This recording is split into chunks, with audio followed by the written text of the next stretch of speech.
পারবেন না। আর যে শিক্ষকরা যাদের বিরুদ্ধে কোনো অভিযোগ প্রমাণিত হয়নি, আপাতত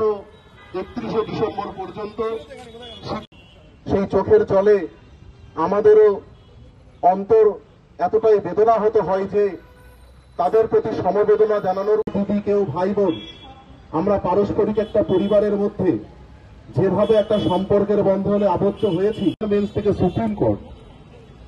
কোর্ট থেকে পুনরায় ডিভিশন বেঞ্চে, বিশেষ বেঞ্চে সেখানে অবৈজ্ঞানিকভাবে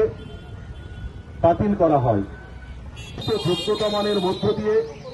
একটি নির্বাচনী প্রক্রিয়ার মধ্য দিয়ে তারা চাকরিটা পেয়ে মহাশয়কে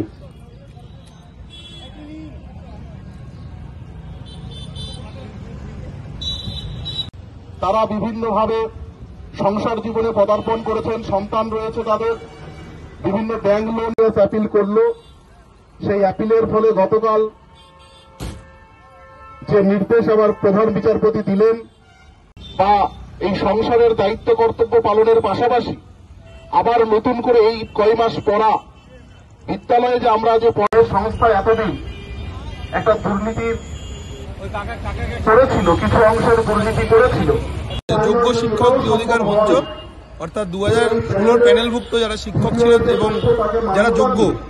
যাদের বিরুদ্ধে কোনো রকম দুর্নীতির অভিযোগ নেই, সেই শিক্ষক যারা আছি আমরা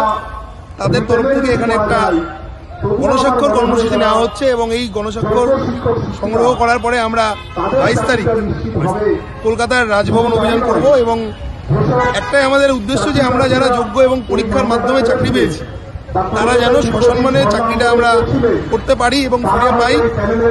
এবং এর পাশাপাশি স্থায়ীভাবে যেন আমরা আমাদের 8 মাসের গতকাল সর্বোচ্চ আদালতে একটা রায় হয়েছে আমরা 8 মাস স্কুল দিতে পারবো। তো আমরা চাই যে আমাদের অবসরকালীন জীবন অবধি যেন